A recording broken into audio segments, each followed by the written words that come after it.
said you loved me. Today on Blair Out Loud, I'm very fortunate. I'm here in Hilton Head, South Carolina. Very nice. We're at the West End. It's a very nice day. You can see the beach behind us. And every year, me and my family come down for about a week and spend a little vacation, and we always want to go see live music. And we're excited when we get to go see this man sitting here to my right, the one, the only, Mr. Robert Ingman. How you doing? I'm doing good. You're a solo acoustic musician. Have you always done solo acoustic? Did a little duo thing in college and a couple of duos, not very formally, but for fun. Got paid a couple of times, but mostly for fun.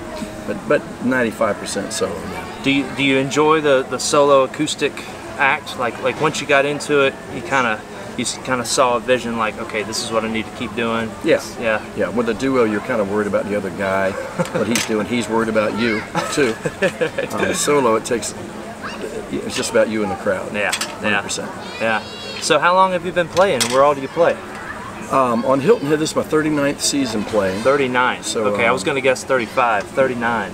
Yeah, I think I started here 35 years ago, and then took a little 10-year hiatus, but started here a bit. But I've been playing with that duo, in fact, starting in 1980. Wow. Came up here in the mid-70s to try to figure it out. Just didn't know how to figure it out. How to find work, what to play, how to, you know. Yeah. It was just a mystery. I've been trying to figure it out, and I've been watching you, so that's how I've been figuring it out. If it took you as long as it took me, then you're in trouble. All right, well, so I wanted to interview Robert today. Do they call you Rob here or Robert? 50-50. Okay. My family calls me Rob, and that's kind of bled over into my professional word. I always introduce myself as Robert. Okay. So it's been 50-50. My wife's family calls you Robert, so that's all we know. And my 2-year-old this week has been calling you Robert. She's a cool fan. She's a good fan. Well, cool. So this won't take very long. Thanks for doing a quick interview. What are some of your influences, and what inspired you to pick up the guitar so many years ago? My parents bought me one, 10 years old, and I thought, there's another mystery, couldn't figure that out, but then a week later I was playing songs, I just couldn't put it down. They had a clear thing to discipline me with. We'll take that guitar away. So, okay, I'll do it. You know, I just latched onto it. When I was 10 and 11 and 12, I was playing a lot of Kingston Trio songs. Okay. Early 50s stuff. Okay. And I still love them. Still love those guys. Did you have that type of music in your house when you were growing up? Yeah. It was just pure folk music. You know, that's what it was. And because I notice personal just observation of you, when you play any cover, any style, you bring the folk kind of jump, kind of vibe, kind of groove to it. My wife tells me everything I play sounds like bluegrass. It's like, I mean, hey, man. Well, you know, but that is a style that you have developed, and that's fantastic. So, it's what it is. Yeah, you know, yeah, that's great. That's great. So I asked you a little bit how you ended up being a solo acoustic musician, but over the years, have you done some jamming in bands and done other things, or? A couple of nights. For example, in Colorado, this guy said, I want you to play at my whatever party it was, but I want you to be bigger, so get a band. So I got this band together, made a phone call to a guy who knew the band, people I really didn't. Could be the most fun I've ever had in my life. It's unbelievable how cool that was. I've done that twice, and man, I see why people run off, leave their families, and go join bands. It's like, it was a rush. Yeah. Couldn't sleep in 3 days. I'm just laying in bed, just an adrenaline phenomenon. Yeah. But I don't know how people sustain that. You know, it's hard. That was 5 people, all 5 egos, trying to satisfy them. So, you know, just very, very limited have I done stuff with other people. So you got a taste of it, and it's fun, but for the most part, you've really found a name, found a niche, found your tribe doing this type of thing. No desire to, unless you wanted to get in the band. We could do a duo sometime. Yes. You heard it. You heard it here. But no, it seems like more work than natural flow of what I try to do. Yeah. Well, you've certainly made a name for yourself. So you play here, but then you also play in Colorado. How does that schedule work? Well, I've been going out there about 35 years every winter. Go out there mid-December. Okay. Come back here 1st of April.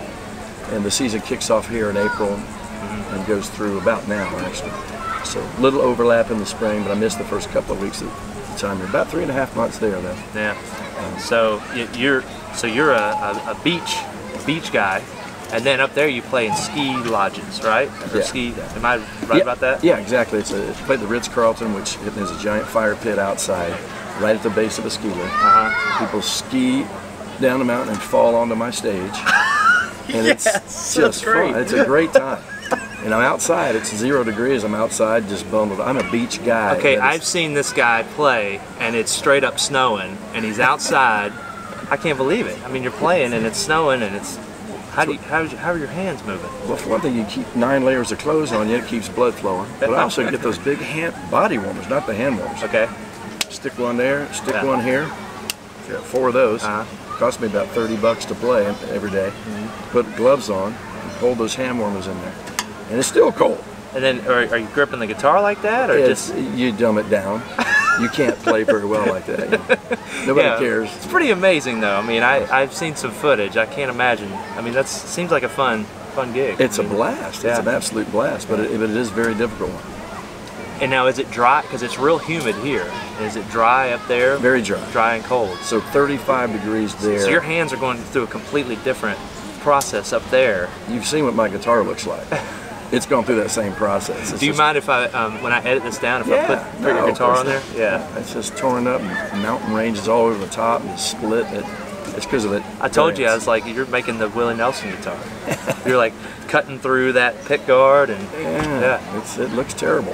No, I think it's customized. You said that you broke it in, and like now it has that resonance that you really like. It didn't when I bought it. That's true. That's true. It's loosened up considerably now. It feels good to play now. So you have a songbook, the do list. Let's see if I can.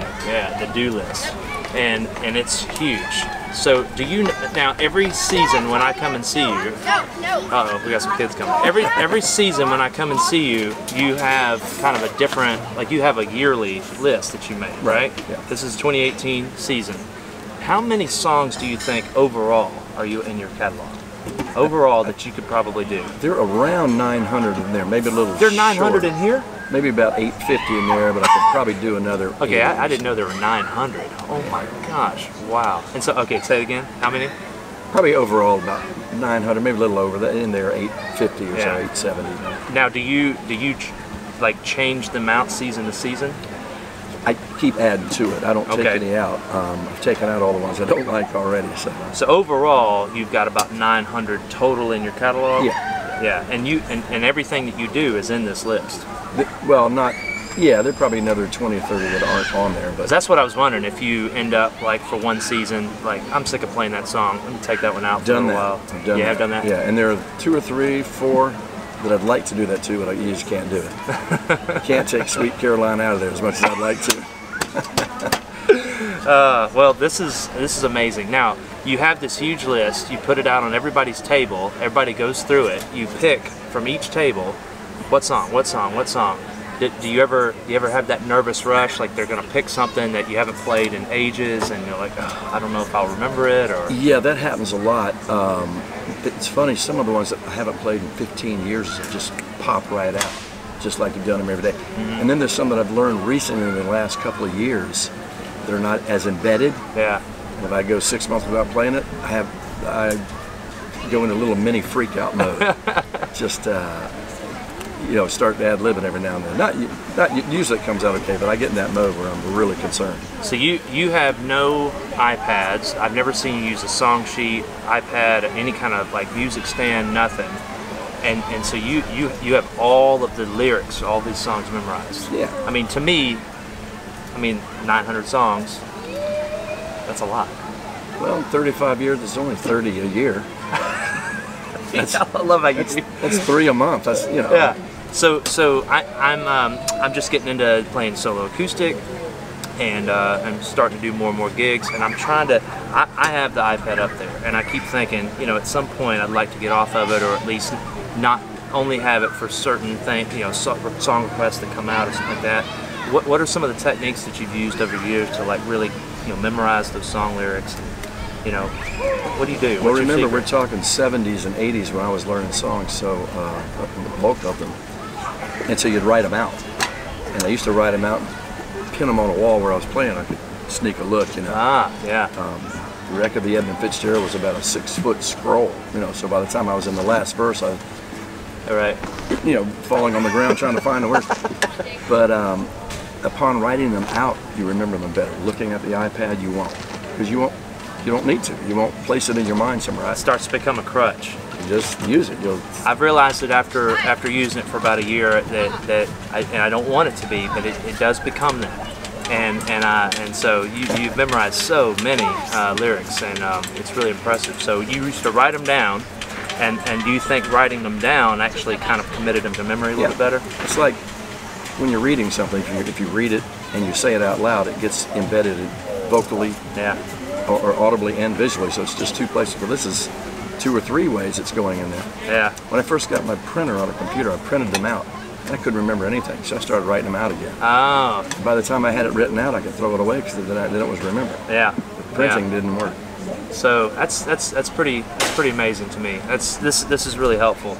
You know, I'm doing this because I enjoy Robert's company, and I was excited about interviewing you. But man, I'm just learning trade secrets, to be honest with you.